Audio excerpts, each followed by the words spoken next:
So if I wanted to edit data associated with any patient, all I have to do is click on the patient card and I'll be brought directly into that record.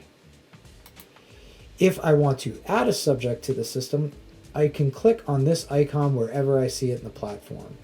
If I scroll to the bottom of this page, we'll see it here in large green, and it's generally always available as this gray icon here. If I click on this, I'm brought into just some data that I have to enter to add the patient to the system. Now in our example, we have a demographics form.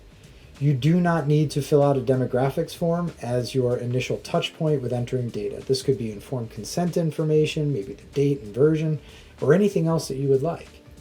I also want to point out that your demographics form does not need to look like this. All of this is 100% configurable in the system. You can have whatever fields you like in whatever order you like with whatever labels are helpful for you and your team. We'll go ahead and get some data entered. So right now I'll enter the date of informed consent as today, and I'll go ahead and fill this out for a male subject. And we will enter just a random date of birth. And you can see here an example of an auto-calculate field. This is then not editable. It is reliant on the two parameters used to calculate that age.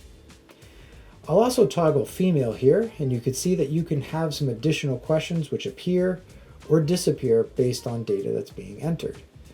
And if I switch back to male, you'll see that those will automatically clear out and be hidden. I'll go ahead and complete this for myself. I'm also not 52 years old. Getting close. And we'll save the changes. And with that, a new subject ID is automatically created for this particular patient. The subject identifier piece where it says 027, that is simply the consecutive count of patients at this site. And again, that's something you can configure. If you don't like that format, you don't need to use it. What we see here down the left-hand side is that demographics form, or whatever we use on the study startup when we're first adding the subject. And this is also where we place those common events. Across this middle section is where we will see the schedule of events begin to populate. And we are using a lot of visibility conditions to guide the data entry person at the site really effectively through the process. We don't want to overwhelm them by showing them every single follow-up visit when the subject might not even be applicable to ever fill those out. We're still just in the screening phase.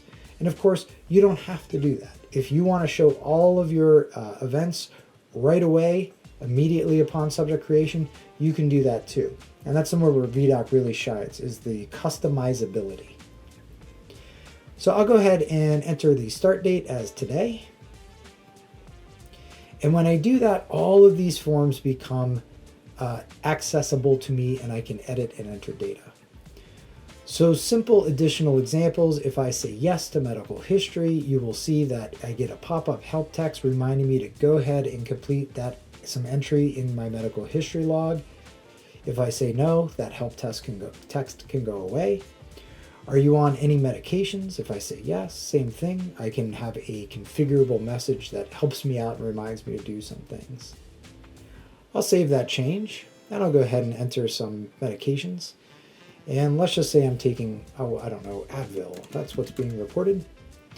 And is there a reason for this? Medical history, adverse event. If I had entered some medical history, I could actually import this and link it together. And we'll go ahead and do that here in a moment, but I'll fill out the rest of this form. We'll say it's 200 milligrams, taken in a tablet.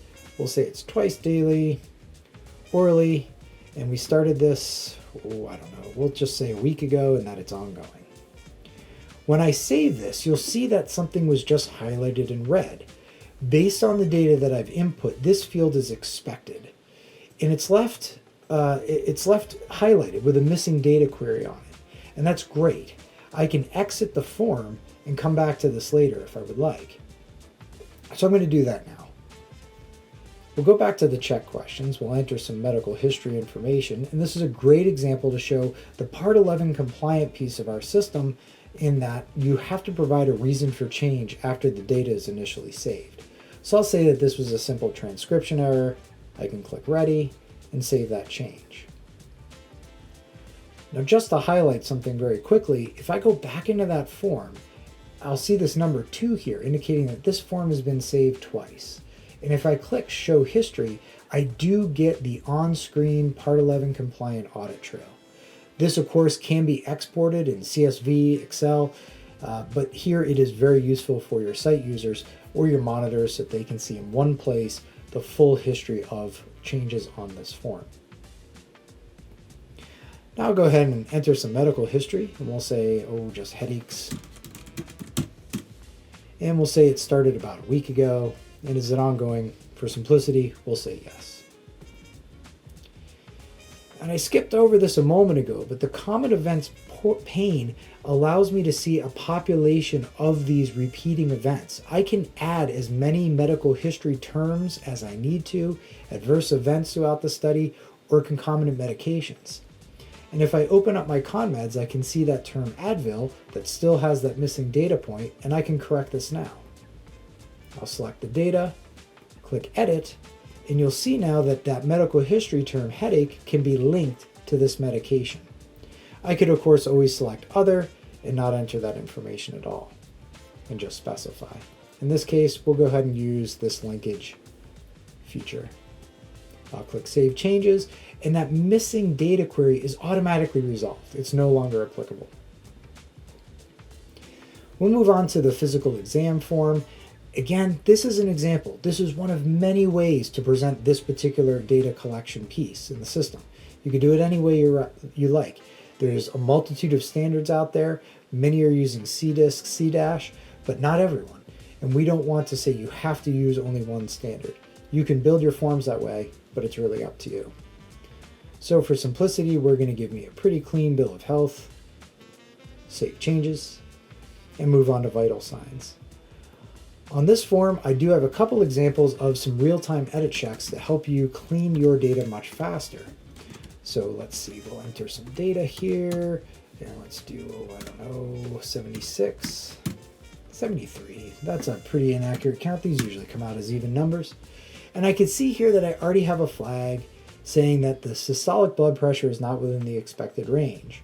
And that's due to a simple typo on my part. I typed the number 2 twice.